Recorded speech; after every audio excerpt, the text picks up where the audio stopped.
A'udzubillahi minasyaitonirrajim. Bismillahirrahmanirrahim. Robbi a'udzubika min hamazati sayatin wa a'udzubika robbi ayahdurun. Robbi shrahli sodri wa yassirli amri wahlul 'uqdatam min lisani yafqahu qauli.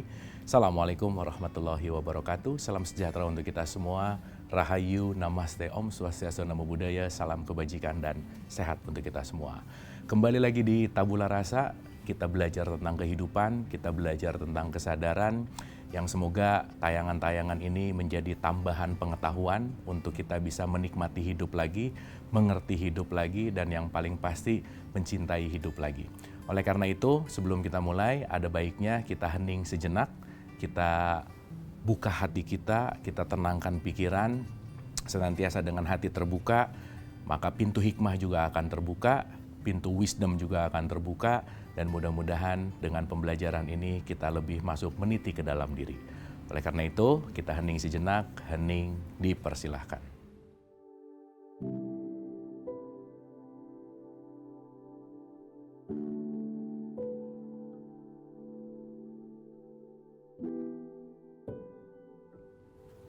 Selesai, terima kasih. Semoga kita sudah ada di energi, vibrasi, frekuensi yang sama, dalam halaman yang sama, untuk sama-sama terus belajar dengan spirit bahwa sebanyak-banyak yang kita tahu, lebih banyak yang kita nggak tahu, maka mari kita kosongkan gelas kita untuk ditambah dengan pengetahuan-pengetahuan dan kesadaran-kesadaran yang baru. Dan saya tidak bosan selalu mengawali bahwa saya bicara di sini bukan mau ceramah, bukan mau mentausiahi, bukan mau mengajari apalagi, dan bukan berarti ini saya lebih pintar, lebih tahu, dan juga bukan ini yang paling benar. Tapi mudah-mudahan pembelajaran ini menambah puzzle-puzzle, kepingan-kepingan pengetahuan, yang mudah-mudahan kepingan-kepingan itu melengkapi dari apapun yang sudah kita pelajari, sehingga kita bisa sama-sama saling melengkapi. Kita hari ini akan berbicara tentang konteks Lailatul Qadar. Wah, ini di dalam bulan Ramadan, ini tuh jadi trending topik gitu biasanya, dan sangat ditunggu-tunggu gitu. Dimana selalu diulang-ulang, Ramadan itu berkaitan dengan hai orang-orang beriman, puasa itu berkaitan dengan hai orang-orang beriman. Perlu diingat ulang-ulang bahwa keimanan itu di dalamnya ada knowledge. Dan tentu saja di dalam knowledge itu menuju kepada kesadaran. Orang melakukan dengan pengetahuan, dan orang melakukan tanpa pengetahuan, itu outputnya pasti beda. Terlebih, orang melakukan tanpa pengetahuan, tanpa kesadaran, itu juga pasti akan berbeda. Nah, maka kita akan membahas Lailatul Qadar ini dengan pengetahuan, dengan kesadaran, dengan pemahaman yang lebih mendalam, sehingga nanti kita akan bisa sangat mengerti bahwa Lailatul Qadar ini adalah sesuatu yang sangat kita butuhkan, sangat kita pentingkan. Dan kita tidak perlu menunggu momen-momen tertentu sebetulnya, karena nanti kita akan mengerti bahwa Lailatul Qadar ini keistimewaan yang diberikan oleh Allah kapanpun dan dimanapun ketika hambanya siap, ketika kitanya siap, dan nanti kita akan mengerti bahwa ini semua penting untuk kita latih dalam proses kesadaran kita. Mungkin kita akan melihat satu fenomena ketika di bulan Ramadan, banyak orang yang membaca Quran, menghatamkan diulang-ulang. Mungkin di minggu pertama sudah mulai bertanya bahwa udah di juz keberapa gitu. Atau mungkin di minggu pertama udah ada yang hatam 1 atau 2 kali. Sehingga patokan suksesnya Ramadan itu berapa kali hatam Qurannya. Tapi penting untuk kita ingat, hal itu bagus banget, hal itu baik dilakukan gitu. Tetapi ketika kita menghatamkan Quran, tanpa kita mengerti pemaknaan isinya, maka lagi-lagi Quran hanya dibunyikan. Dan sesuatu yang hanya dibunyikan, itu pasti ada manfaatnya tentu saja. Tapi nanti mulai kita renungkan. Kita berbicara tentang kesadaran. Saya kasih contoh sederhana. Kesadaran tingkat bawah, kalau mungkin pakai analogi 2 tambah 2 gitu ya. Di kelas 2 tambah 2, anak TK misalkan, disuruh sama ibunya puasa. Nah, kalau puasanya tamat, nanti dikasih uang THR-nya banyak. Atau dikasih hadiah tertentu gitu. Tentu itu jadi motivasi pastinya. Maka dia melakukan puasa dengan sungguh-sungguh, tapi tujuannya karena pengen dapat hadiah gitu. Hal itu baik untuk kesadaran awal, memancing keinginan, memancing untuk melakukan, itu bagus banget. Tapi ya mungkin itu berlaku untuk anak TK SD lah gitu ya kira-kira. Nah sementara kalau kita udah dewasa, masa sih kita melakukan ibadah karena masih pengen iming-imingnya gitu. Pengen pahalanya, pengen surganya, pengen fadilahnya. Saya rasa paradigma ini harus kita upgrade. Kesadaran ini harus kita upgrade bahwa kita melakukan ibadah ini bukan untuk tujuan tertentu. Bukankah kita ini hamba? Di mana Quran selalu mengulang-ulang bahwa lakukanlah ibadah dengan ikhlas. Ikhlas itu murni. Bukan ada keinginan, bukan karena ada ekspektasi, tetapi yang dilakukan itu semuanya murni untuk kebutuhan kita. Termasuk dalam baca Quran di bulan Ramadan gitu. Nah, Quran sendiri mengatakan di surat 12 ayat 2, Alif Lam Ra, tilka ayatul kitabil mubin inna anzalnahu Qur'anan Arabiyyan la'alakum ta'qilun. Quran didesain untuk kamu jadi paham. Maka kalimat Iqra itu bukan masalah membaca sebetulnya, tapi menyelami ayat-ayat Allah. Mentafakuri ayat-ayat Allah. Dalam konteks di mana setiap ayat yang kita baca, kita cari relasinya dengan diri kita, apa pemaknaannya untukku gitu. Jadi kalau kita cuman hanya hatam, diulang-ulang, sekali lagi itu bagus, tapi mari kita tingkatkan. Parameter indikatornya bukan berapa hatamnya, tapi berapa ayat yang sudah menjadi kehidupan di dalam diri kita. Berapa ayat yang sudah menjadi perilaku di dalam diri kita. Berapa ayat yang sudah menjadi cahaya di dalam diri kita. Sehingga berbicara masalah Quran, berbicara masalah menghatamkan Quran, ini nanti akan sangat berkaitan erat dengan Lailatul Qadar itu sendiri. Kita sudah bahas nuzulul Quran, turunnya Quran. Ini bukan berarti Quran yang terus kita baca ulang-ulang, hatam. Bukan. Tetapi turunnya Quran artinya keutamaan cahaya Quran menjadi penerang dalam kehidupan kita. Akhirnya yang asalnya kita gelap gulita, kita mendapatkan enlightenment gitu. Kita mendapatkan pencerahan. Kita mendapatkan jawaban atas pertanyaan-pertanyaan di dalam hidup kita. Nah, oleh karena itu perubahan paradigma itu penting. Sekali lagi, perubahan hidup datang dari perubahan kebiasaan hidup. Ketika kebiasaan kita rubah, kita akan merubah kehidupan kita, kebiasaan menuju lebih baik, kehidupan kita juga akan lebih baik. Nah, kita elaborasi tentang Lailatul Qadar. Nah, Lailatul Qadar itu sangat relevan dengan ayat atau surat di dalam Al-Quran. Itu ada satu surat sendiri, namanya juga Al-Qadar gitu. Dari segi bahasa, kalau kita berbicara Lailatul Qadar, Lail itu kan malam. Qadar itu sebetulnya banyak maknanya. Salah satunya adalah ketetapan. Di mana ketetapan itu juga sering diartikan dengan kemuliaan. Jadi artinya Lailatul Qadar itu adalah malam ketetapan yang di dalamnya penuh dengan kemuliaan. Nah, dalam beberapa perspektif, kalimat malam ini juga bukan hanya menentukan waktu malam setelah maghrib gitu misalkan. Tapi malam ini identik dengan kegelapan. Jadi malam ini nanti identik dengan zulmat, zulmat itu identik dengan zolim. Zolim, gelap itu artinya seseorang yang belum punya cahaya. Dan nanti kita mengerti bahwa Quran itu sebagai cahaya. Dan cahaya itu intinya adalah kesadaran kita. Jadi nanti mari kita artikan Lailatul Qadar ini adalah di mana saat kita gelap, kita perlu ketetapan kemuliaan supaya kita menjadi terang benderang. Nah, proses dari gelap menuju terang benderangnya seperti apa? Kita akan bahas beberapa saat lagi.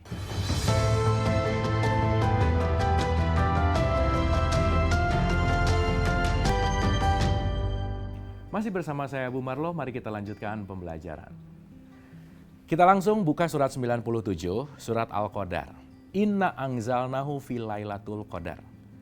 Sesungguhnya anzalna diturunkan, cahaya itu diturunkan dalam keadaan malam kemuliaan. Nah, sekarang kita renungkan supaya nanti ini kita bisa relevansikan dalam kehidupan kita sehari-hari. Jadi kita membahas ini dalam level hakikat yang mudah-mudahan kita tidak terjebak dengan dongeng-dongeng, dengan pahalanya, dengan surganya, dengan apapun fadilahnya, tetapi mari kita aplikasikan ini menjadi tools untuk meningkatkan kesadaran kita. Oke. Inna anzalnahu fi lailatul qadar, sesungguhnya kami telah menurunkannya Al-Quran pada malam Qadar. Nah, sekarang kita renungkan. Biasanya kita sering mendengar 10 malam terakhir. Which is kalau 10 malam terakhir katakanlah 30 hari berarti dari malam 20 menuju 30.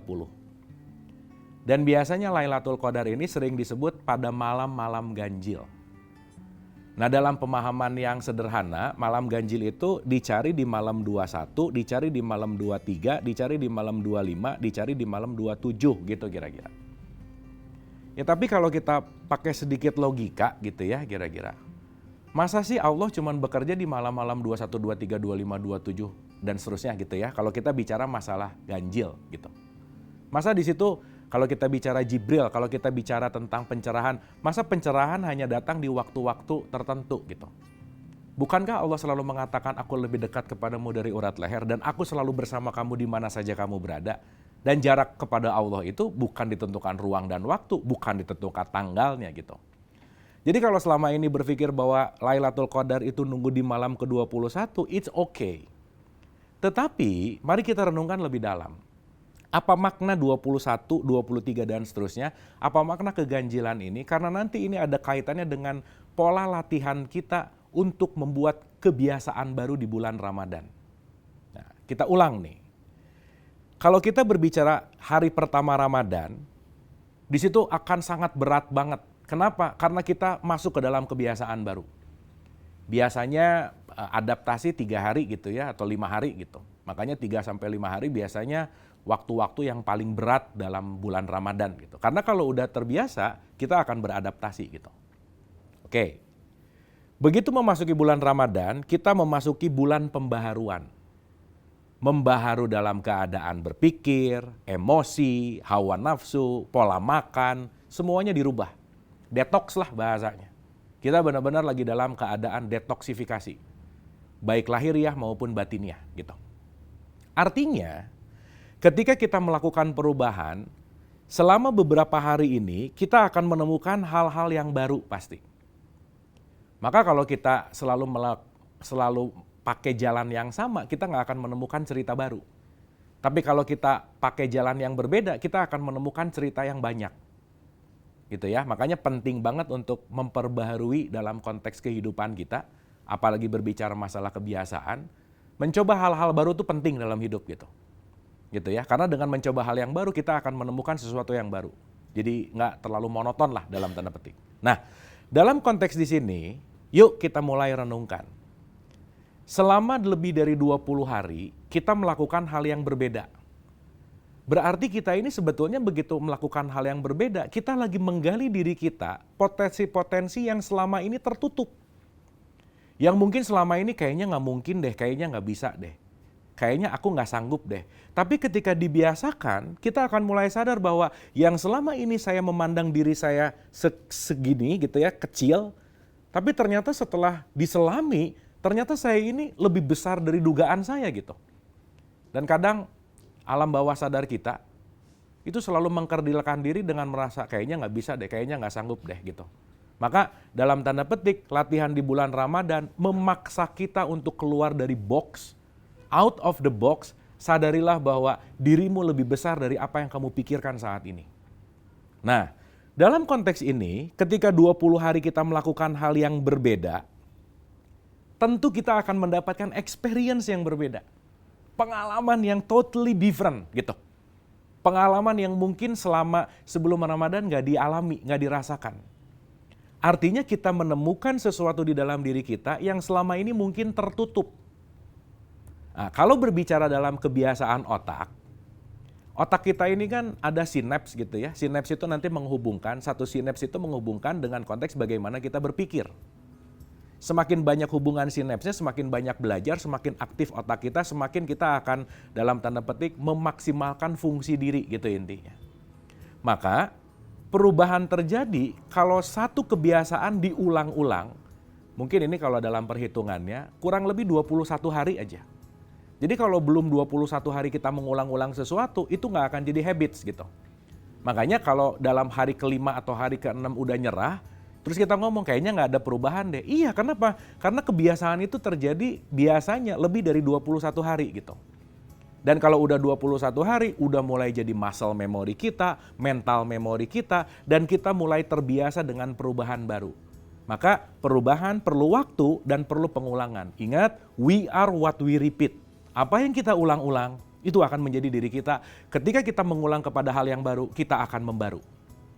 Artinya, di hari ke-21 setelah kita melakukan perubahan diri, detoksifikasi diri, terbukalah diri kita yang selama ini tertutup, yang potensi-potensi selama ini kita nggak sadar, kita mulai menyadari bahwa ada sesuatu yang lebih besar dari yang selama ini kita nilai.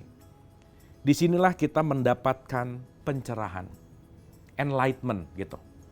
Dimana disinilah kita mulai mendapatkan satu hal yang mungkin selama ini nggak kelihatan. Maka kami menurunkannya Al-Quran pada malam Qadar, petunjuk itu datang pada malam kemuliaan, let's say pada malam ganjil. Di hari ke-21 kita akan mengalami keganjilan-keganjilan. Jadi sebetulnya relevansinya bukan tanggal 21-nya, tapi begitu kita melakukan hal yang baru, kita akan melihat sesuatu yang ganjil, sesuatu yang berbeda, sesuatu yang selama ini nggak kelihatan. Dan tidak terlihatnya akan menjadi petunjuk untuk kita. Bagaimana petunjuk itu merubah diri kita akan bahas beberapa saat lagi.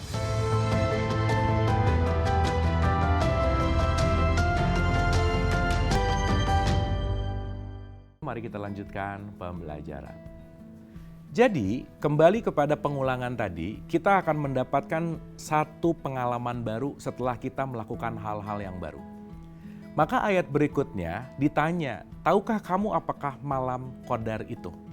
Inna anzalnahu fi lailatul qadr. Lailatul qadri khairum min alfi syahr. Dalam konteks, malam Lailatul Qadar itu atau malam Qadar itu lebih baik dari 1000 bulan. Gitu ya, 1000 bulan. Nah, pada pandangan umum 1000 bulan ini dihitung berapa tahun kita akan mendapatkan kemuliaan. Itu nggak salah sih sebetulnya. Tapi mari kita renungkan. Karena begitu kita mulai menyadari ini, kita akan mendapatkan fasilitas Lailatul Qadar ini kapanpun, dimanapun, karena poinnya ini tidak terjadi pada malam-malam tertentu saja. Tapi terjadi ketika kesadaran kita aktifkan. Nah, saya kasih contoh. Dalam bahasa Arab, bulan itu ada artinya dengan komar, ada artinya dengan syahr. Jadi dalam konteks surat Al-Qadar, alfi syahr, 1000 bulan. Tapi syahr ini tidak berbicara konteks ruang dan waktu. Tapi berbicara tentang konteks cahaya yang sangat terang benderang. Dan kata 1000 itu diartikan sebagai sesuatu yang top of the top of the top. Jadi 1000 tuh banyak banget lah gitu kira-kira. Jadi ini satu amsal, satu perumpamaan untuk membuat kita mengerti bahwa 1000 bulan di sini artinya kita mendapatkan pencerahan yang teramat sangat. Simple, contoh. Begitu saya belum tahu, saya lagi dalam keadaan gelap, itulah malam. Tapi begitu saya kontemplasi, begitu saya belajar, begitu saya mencari jawaban, begitu saya melakukan hal-hal untuk menelaah dan seterusnya, pelan-pelan kita akan diberikan jalan oleh semesta untuk mendapatkan cahaya. Maka kan ada satu statement yang sangat menarik, kalau muridnya siap, gurunya datang. Jadi kita nggak usah khawatir nggak ada guru, karena kenapa? Yang terpenting kesiapan diri kita. Niat ketika kita mau belajar, semesta akan mengirimkan guru-gurunya kepada kita melalui apapun. Nah, dalam konteks di sini, artinya ketika kita sudah merubah kebiasaan sehari-hari sebelumnya yang kita mungkin cuek terhadap diri, yang mungkin kita mengikuti hawa nafsu, dan kita melakukan perubahan yang total. Apa yang terjadi? Ketika kita melakukan perubahan total, kita akan merubah paradigma hidup. Kita akan merubah pandangan hidup, jarak pandang, dan seterusnya.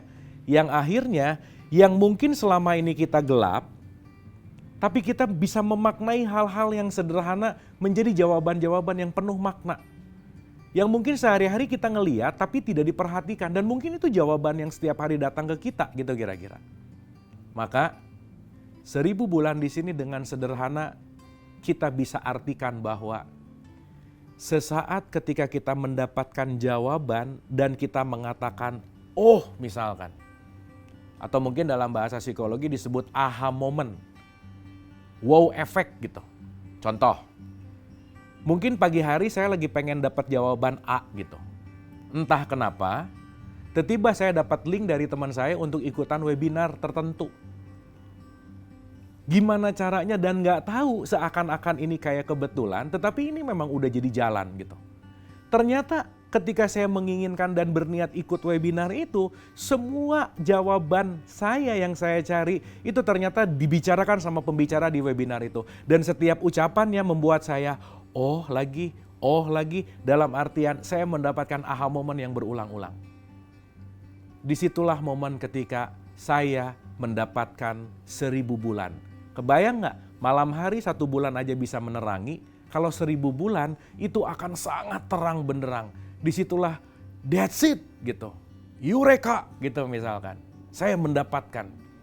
Dan saya rasa pasti kita pernah mengalami ini kok gitu. Di dalam sebuah kebingungan, di dalam sebuah ketidaktahuan, kita mendapatkan sesuatu yang mengenlight kita, memberikan jawaban kepada kita.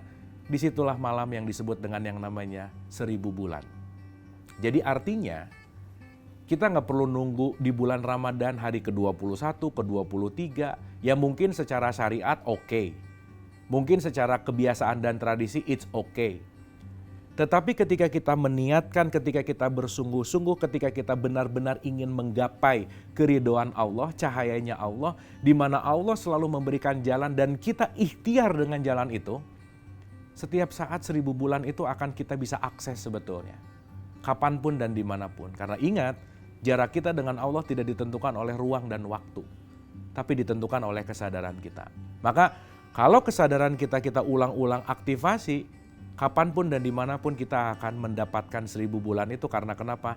Disitulah aha momen, disitulah ide mulai keluar, kreativitas mulai keluar, jawaban-jawaban hidup mulai keluar. Yang asalnya kebingungan jadi dapat jawaban, yang asalnya nggak tahu harus memilih kanan atau kiri jadi yakin atas pilihannya. Dan semuanya datang langsung dari nurani kita, datang langsung dari Quran sejati kita, di mana Quran sejati kita selalu ada di dalam diri kita. Maka pada malam itu turun malaikat dan ruh dengan izin Rob mereka dalam konteksnya untuk mengurus semua urusan. Kita mendapatkan jawaban-jawaban, kita mendapatkan aha momen yang dimana saya rasa itu adalah rezeki besar atau yang disebut dengan hikmah. Dimana di situ kita akan keluar dari kebingungan, di situ kita akan keluar dari ketakutan, di situ kita akan keluar dari pertanyaan-pertanyaan yang mungkin selama ini kita pengen cari jawabannya. Tapi ternyata jawabannya dekat. Ternyata jawabannya nggak pernah jauh. Karena jawabannya selalu ada di dalam diri kita. Tapi mungkin sebelum Ramadan kita sibuk keluar. Kita nggak punya waktu kontemplasi. Kita nggak punya waktu untuk merenung. Kita tidak banyak berbuat kebaikan. Maka jawaban yang dekat itu justru malah tidak terlihat. Karena kita terlalu sibuk mencari jawaban di luar diri kita. Nah maka di ayat terakhir surat Al-Qadar ini, keselamatan sampai terbit fajar. Fajar itu cahaya yang mulai menyingsing. Jadi ini lagi mau bercerita malam yang gelap menuju kepada cahaya yang terbit. Kegelapan, zolim, ketakutan, kekhawatiran, kecemasan itu adalah gelap. Tapi fajar adalah kebahagiaan, ketenangan, kedamaian. Dan ketika kita mendapatkan fajar, kita mendapatkan secercah cahaya, di mana ketika kita dalam keadaan gelap, setitik cahaya itu akan sangat bermanfaat dalam kehidupan kita. Dan ketika cahaya itu semakin bersinar, cahaya itu akan menuntun kita, cahaya itu akan memberikan jalan petunjuk untuk selalu kembali kepada Allah. Maka mari kita maknai Lailatul Qadar ini bukan hanya ritualnya, bukan hanya malam-malam tertentu. Bahkan kita sering dengar ya, kalau dapat Lailatul Qadar itu cerah cuacanya, tenang anginnya, dan seterusnya. Jangan lupa, semua ketenangan tidak datang dari faktor eksternal, tapi ketenangan semua datang dari dalam. Mari menggapai Lailatul Qadar untuk menemukan petunjuk sejati di dalam diri kita, dan bagaimana kita selalu mau keluar dari kegelapan menuju kepada cahaya yang terang benderang. Terima kasih, semoga bermanfaat. Wabillahi taufiq wal hidayah. Assalamualaikum warahmatullahi wabarakatuh.